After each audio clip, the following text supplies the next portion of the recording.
consumer experience. So right now, while we have touched upon a lot of aspects of technology, but consumer experience is one thing that is sort of becoming the core of digital disruption that is taking place in the industries today. It is, and of course, having said that, it's no more a choice. It's not a luxury. It is something which is a must-have for any business. So, I mean, it's the beginning of the new normal, and this digital disruption is something would be done way better if we understood the modalities of digital disruption instead of trying to sort of put our hand and burning it in several ways. So brands today are, of course, very excited with the new possibilities to amplify conversations with customers and to drive business growth by harnessing the emerging channels and by showcasing solutions powered by immersive technologies. So today we are joined by Nikhil Rungta. He's the country manager and the head of Verizon Media India. And we're going to talk to him about how consumer experience in this digitally disrupted world is going to matter, and therefore how brands need to be more enabled to understand or this new reality. So thank you for joining us, Nikhil. It's wonderful to have you here at the IDEA conference today. And, we would love to hear your experience and your thoughts on particularly how 2020 has sort of brought a new, as I said, a new normal to digital disruption altogether, and how are we going to see things in a new way. So let me start by asking you this, that today, consumer expectations of digital experiences have changed, particularly because of COVID. They're not the same as they used to be, where there were less expectations. Today, their expectations are huge. So, from brands, that they might be consuming offline also. What are their expectations also from the same brands when they consume them or when they look at those brands online? And how do brands need to pivot or adapt themselves to these new customer habits and expectations in order to sort of live up to their expectations? And, how are you doing things at Verizon Media to make sure that this happens? Hey Ritu, thank you so much. And it's a pleasure to join you again for the IDEA conference. Many congratulations on this event. Thank you very much. I think this is a very relevant question that you have put up. This is a question that was relevant before COVID. And I think now in the times of COVID, it's become probably even more relevant. Sure. And I would like to dimensionalize into, let's start by looking at, how the consumer behavior has evolved. What are the trends that you're seeing there? Because that will lead to, what the businesses or the brands need to figure out. So when I look at that, there are, it is in two parts in my mind. One is the changes in behavior that are happening. And then there are these changes in attitudes of people that are happening. The changes in attitude, I feel, are much more long-term in nature and much more difficult to happen. Whereas the changes in behavior are more short-term and maybe transitory in nature. Sure. So clearly, there are things like, health, nutrition. These are more attitudinal changes that everybody wants to know how can they stay healthy, because they now know that this whole thing about immunity, from a paint company to any other companies talking about immunity boosters and how it is important. So everybody is now wanting to understand how they can remain healthy. At the same time, there are certain behavioral changes. Now these behavioral changes could be with respect to how we are buying our essential goods today, whether it's through e-commerce, how we are talking to our doctor today, how we are doing our financial transactions. Now, these are behavior changes. All of these behaviors were probably in the physical world or in the offline world. Now they are, we have been by force because we had to stay at home. We could not go out. There were lockdowns. So we have to do them from home. So these are some of the changes that all brands and all businesses will have to keep in mind. The other thing is, I think when it comes to digital, having understood there are these trends in consumer behavior, now digital, I think the perception pre-COVID was digital is equal to discount. Digital is equal to convenience. Digital is equal to, saving my time. I think that thing is now gradually changing. The meaning of digital and why I need to undergo a certain digital transformation, I think that is happening. To me, today, what's happening is digital is all about data. We all know that. But what does this data do? Today, this data is helpful in building deeper connection with your users so that you can build a relationship. So most brands who were either offline or hadn't adopted digital till now, this is a big reason why they need to start thinking, how they need to become digital and the way they can have an understanding of the data. The second thing that comes to mind is just from a point of view of digital makes your world borderless and boundaryless.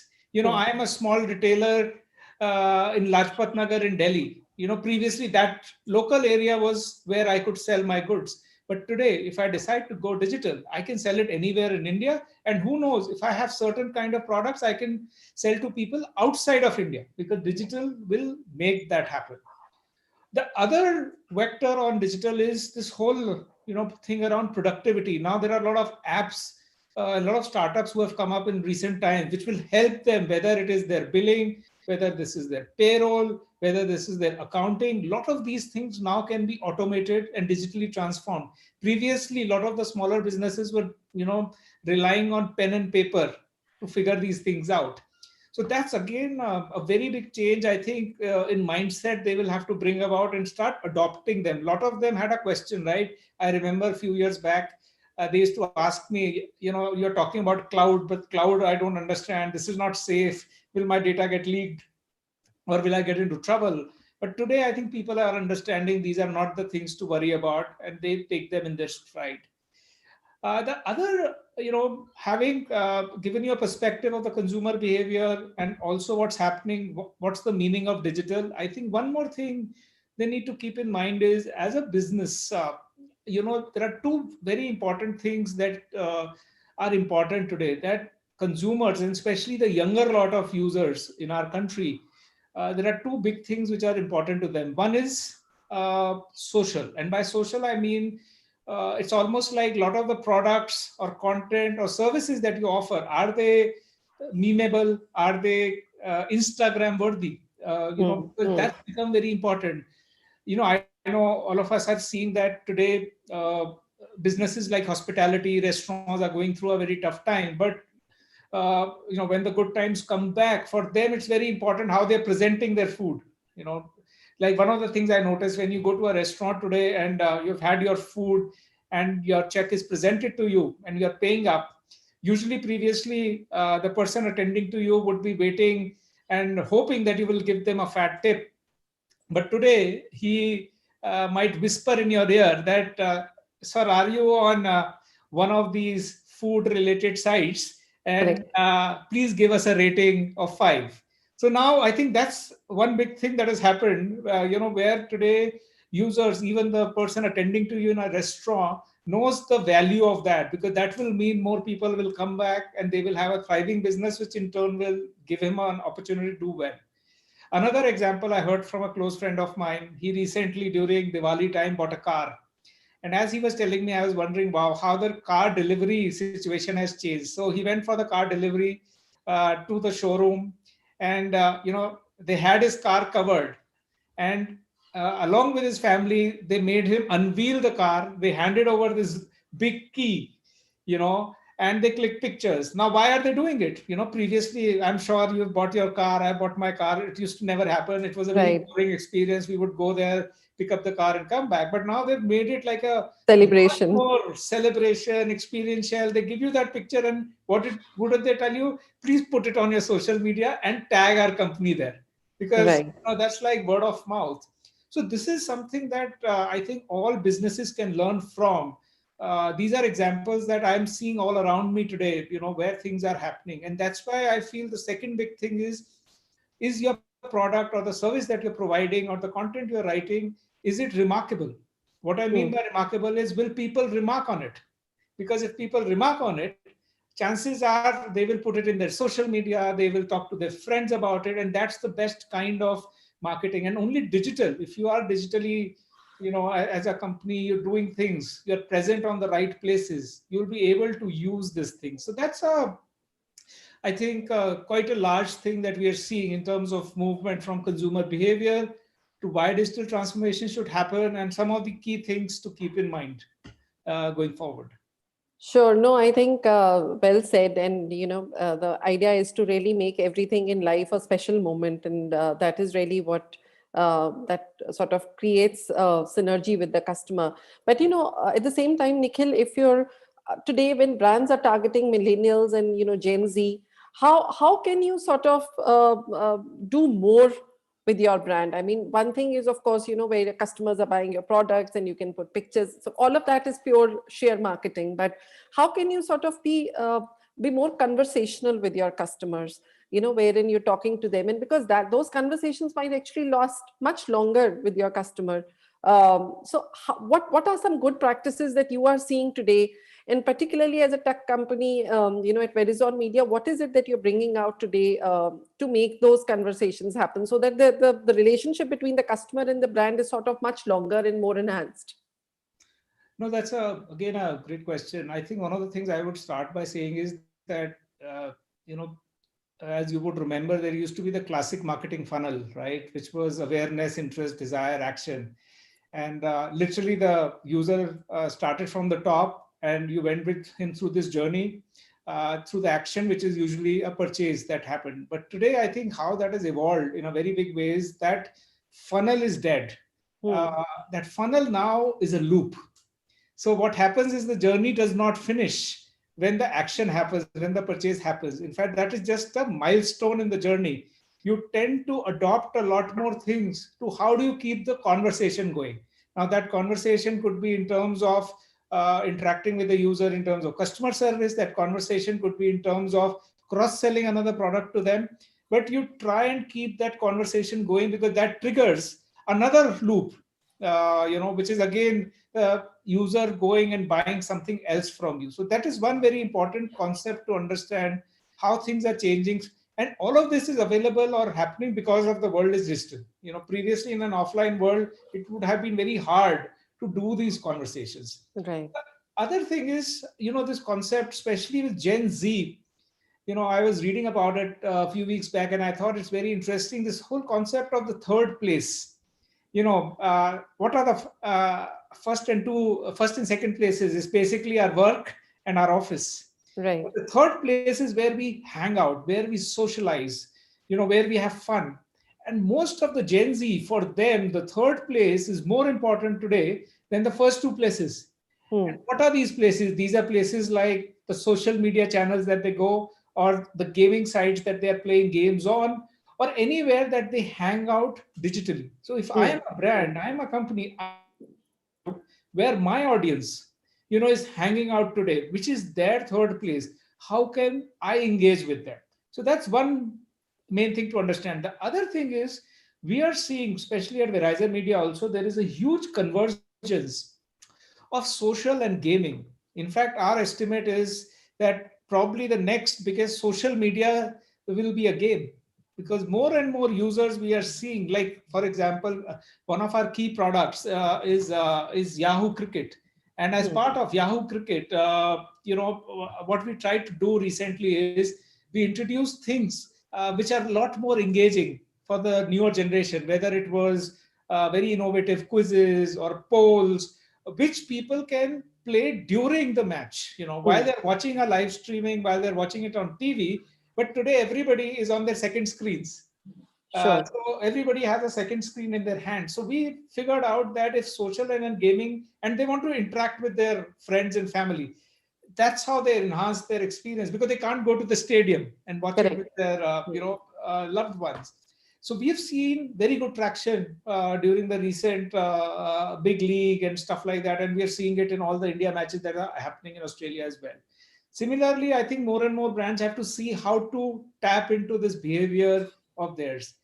Another important thing, I'm talking from a Gen Z perspective, that we are seeing is that previously, one of the equations used to be 1 9 90, which is 1% people create content, 9% people engage with that content, but 90% of the people are just there watching that content. With Hmm. Right. generation which is now coming up, who are digital natives, very digitally savvy, more and more of them are starting to become the 90%, which is the creators, which is a huge trend, which means as brands, how can we give them opportunities or create platforms where they can showcase their and express what they want to. Hmm. And because they are now not anymore shy of creating content, as some of us were maybe Yes. a few years back. So I think that's another, in my mind, very big trend which is coming up. One more thing I would like to highlight here that we are noticing is today, lot of these generation of youngsters rely on influencers. In Yes. Southeast Asia they are called calls, which is key online key opinion leaders, because this is where through them they get their news, they get their information, they get their motivation, they get their entertainment. So the Hmm. role of influencers, and they tend to listen to them. So if I am a brand, can I figure out a way where I can engage with the generation that is now coming up through some of these influencers? Because they might listen to them more than they will probably get influenced by watching an ad, say on television. So Hmm. I think this is again the power of digital that we are seeing, which seems to be unfolding in a very big way. So these are some of the trends, and these are some of the behaviors that we're seeing across the world, and especially in India, because India is one of the youngest countries, so we have the most number of Gen Z people living here. So, and if brands could keep some of these things in mind, I think it will be very helpful to grow their businesses. Sure. No, I think that is phenomenal. And I think what the point that you made about influencers is they are the new celebrities, so to say. You go to in terms of marketing your brand. Uh, I have another question, Nikhil, and let me put it a little differently to say that today, if there is a brand who had a store presence and a retail presence in India, and today when they want to go digital, and they think that at least let's say as a ballpark, maybe they want 20% or 25% of their business to start coming from digital, as opposed to whatever they already have in the physical space. Now, should they be building new digital products around their which core product, which could be anything, fashion, bags, sunglasses, or whatever? Or do you think they need to sort of just replicate whatever they had in physical into online? So what should their strategy be? See, I think one thing they will have to keep in mind, that what works online and what works offline. I think that to me is very crucial, because there are certain things that today users don't mind buying online, eyes Hmm. closed. For example, you spoke about fashion. I think it's easier to buy a pair of shoes online than it is to buy a pair of jeans online. Because Hmm. Hmm. uh, shoes, there is a standard size. Chances are you know about it, and you go out, or you go onto an online site and buy it. But when it comes to a pair of jeans or a shirt, you want to try it out. So what brands need to do is, one is to, if they're starting up, they need to start by figuring out what are those things that I have in my store, which will be more easily or more easy to buy online. Because it's instead of trying to boil the ocean and start with everything, Hmm. maybe start in a step-by-step manner. Figure out, maybe it's the accessories if you're a fashion retailer. Figure out the accessories, maybe figure out the footwear first, put them online, see how the traction is, and then gradually expand to other things. The other thing I feel is use of technology. I strongly believe there is this whole emergence in the last 12 to 18 months of omni-channel retail, which is now Hmm. happening all Hmm. around Hmm. us. It's Correct. essentially offline is going online and online is going offline. Yeah. To me, that has been the most funny thing that I've been seeing. There are a lot of these online companies, like this spectacle company, which is there, which is opening stores across the country. At the same time, there are a lot of offline retailers who are now trying to get a digital presence. Hmm. Hmm. And what's happening is that an online company is trying to use technology like virtual reality, VR, Hmm. to give an immersive experience which is very close to what the user would have experienced in the store. Right. Whereas if you are an offline store, you're trying to use the augmented reality to give users more information or more depth about a product they are searching for. So I think there is a very interesting convergence that is happening between offline and online, and we will start seeing more of that. So if you're a somebody who's offline trying to create a digital presence, I would say look at which products people will be planning to buy online more easily. Start with them, and also try and use certain technology which will help users get the experience which is similar to the experience in store, and then gradually build it up from there. And today they can explore through marketplaces. They don't even need to invest directly to start their own website. While direct to home is recommended in a lot of cases, but They can explore a marketplace, see if there is traction, and if they see traction in certain goods, they can go ahead and do it. One nuance I will share here is that previously, if you had to go to market or build your brand, or reach out to customers, you will go through traditional media. And what will happen is that is very plan and implement kind of a situation. Whereas digital media or digital marketing, we have observed, is more improvisation. You Hmm. know, you start with something, you learn, and then you iterate, then you measure, and then you further do a few more experiments. So if this is more about a mindset that some of these traditional businesses will have to bring in, and I'm sure gradually they will start to see some success. Sure. Nikhil, we've also got some of our audience who are asking questions. So I'm going to put them forward to you. So there's Ankit who's asked that, are you offering your customers something that will improve their lives, such as a change in return policy or more flexible billing options? So are you proactively asking them what else they might need and showing them you're listening by closing the loop? See, I think a lot of that is happening. I think this is such an important point. Listening to your users. I think there was a time contacting the company itself was difficult. Hmm. You would keep on calling a number and nobody will pick it up. But Correct. today, because of social media, because of digital, there are a lot of ways that you can contact. And I think most good companies, and even us, we ensure that wherever there is a query, there is a concern or a question, we reply to that and we try and resolve it. So definitely, it's a very, very important thing. It's part of today. That is, see, we consider it as part of doing business and not just customer service, which is to be left to somebody else.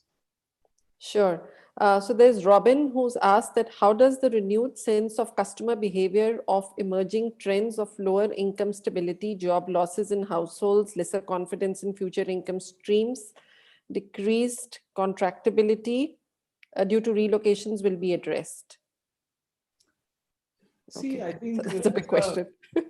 that's a that's a very important question. I guess all companies like ours are trying to do whatever they can do in their own small ways. Hmm. I can talk more about what we are doing for our own employees rather than people at large.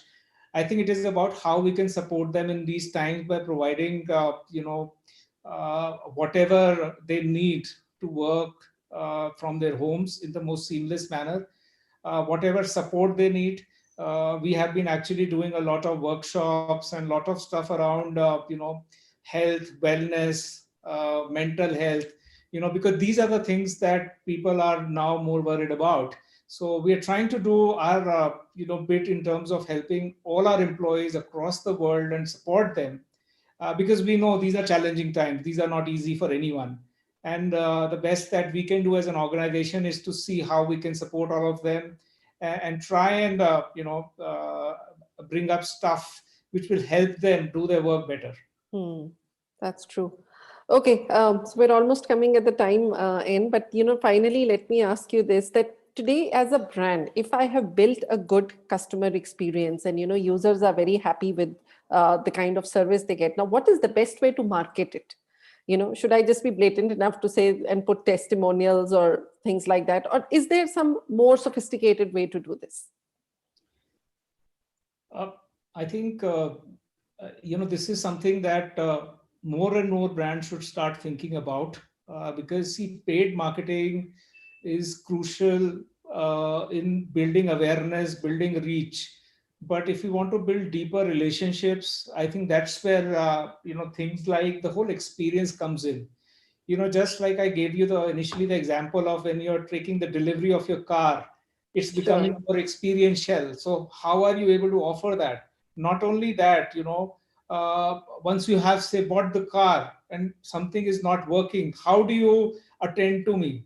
Hmm. Because all of these experiences are what will make me more loyal to you. I think loyalty is becoming more and more crucial, especially in the post COVID world. It will become more crucial because what has happened is, I think because of availability was much lesser of many things, people had to switch to different brands.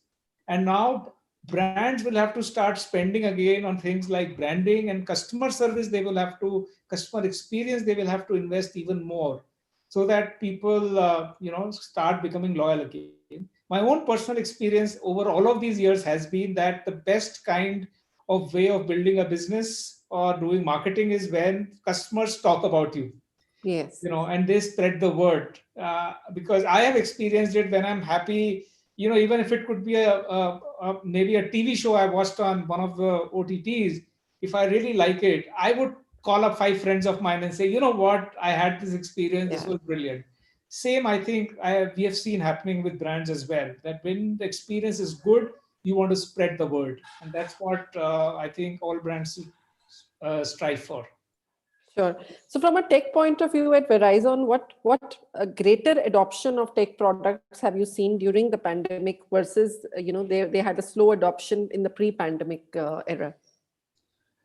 One of the things that we have seen is, especially because we are a media company, also an ad tech company, we are seeing a huge adoption of some of our ad tech products. Like more and more advertisers, more and more agencies today are moving towards programmatic buying. And we have a full stack of DSP and SSP, basically a demand side platform and a supply side platform. A lot of them are adopting it. Then there is native advertising platform that we have. Again, it's one of our biggest, and we are seeing a lot of adoption of that. So, and we have seen a much higher growth rate of that in the last 2 quarters or so of the pandemic. So clearly we are seeing this trend that more and more advertisers are moving towards programmatic buying going forward as well. And you see only this increasing in the coming times, programmatic buying? Absolutely. Absolutely. Today it's about 40% programmatic. As per different estimates, latest estimates, this will be almost in the next 2 years, more than 70-80%. Sure. Yeah. Well, I'm into that, and we all obviously look forward as a media company ourselves to being part of that. So thank you very much for talking to us, Nikhil, and I think some wonderful ideas that you've shared, very simple ideas, very practical ideas for brands to sort of go out and adopt it and see how best they can engineer themselves in a digital way, the way they have sort of built relationships in a physical format. Now they should be building relationships and those customer experiences in the digital format. I'm going to hand it to Bhavna from here to take the proceedings forward for the awards. Thank you. Thank you. Thank you so much, Ritu. Thank you so much, Nikhil, for joining us. Well, we'd request your presence for the awards. We've got our next category coming in, and this is the time to encourage our award winners. So, ladies and gentlemen, with Nikhil and Ritu on your stage and screen, we are now requesting you to now display the next set of awards. So, ladies and gentlemen, now currently we're on our next category of awards. As you can see, we're talking about the best use of technology for future impact trend.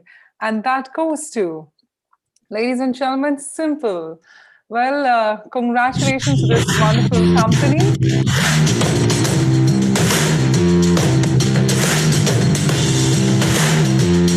So our mission is to make money simple so that people can live and do amazing things. Well, with this, I'd like to invite on the stage and screen CEO and co-founder Simple, Nitya Sharma, to join us. Over to you. Thank you, Bhavna. It's great to be here, and thanks so much for the recognition.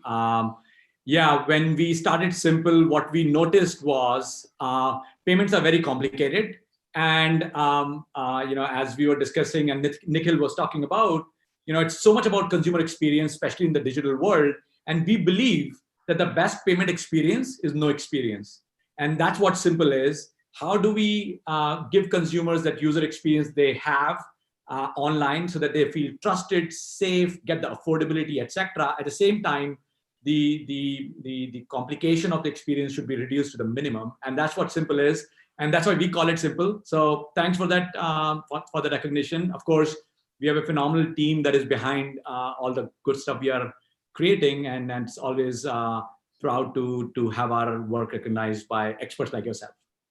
Congratulations to you, Nitya, and wishing you all the very best in the future too. Thank you. No, this is great, Nitya. Pleasure seeing you, and huge congratulations. I think this is very well deserved. And since I have a chance, I must say, first of all, I love your brand name. It could not be simpler. And, and I think the space that you're in, while it is very competitive, but I think in India, it's a huge opportunity So all the best. Thank you. Thank you very much, Nikhil. Thank you and congratulations, Satya. Well, ladies and gentlemen, now moving on to the next winner and the next category, which is Young Entrepreneur of the Year.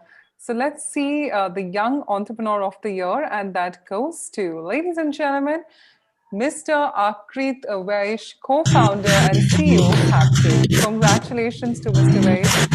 Virtual applause.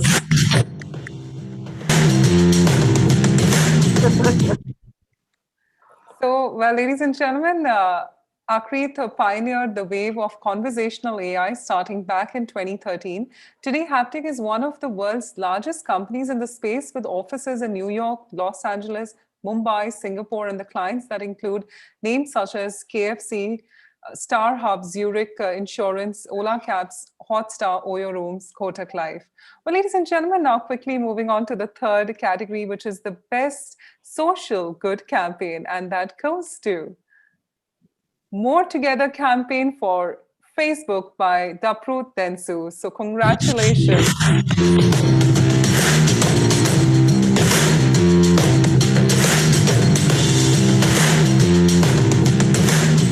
And ladies and gentlemen, let's quickly move on to the final category, which is coming on your stage and screen, which is Agency of the Year. And that goes to, ladies and gentlemen, Watt Consult. Congratulations.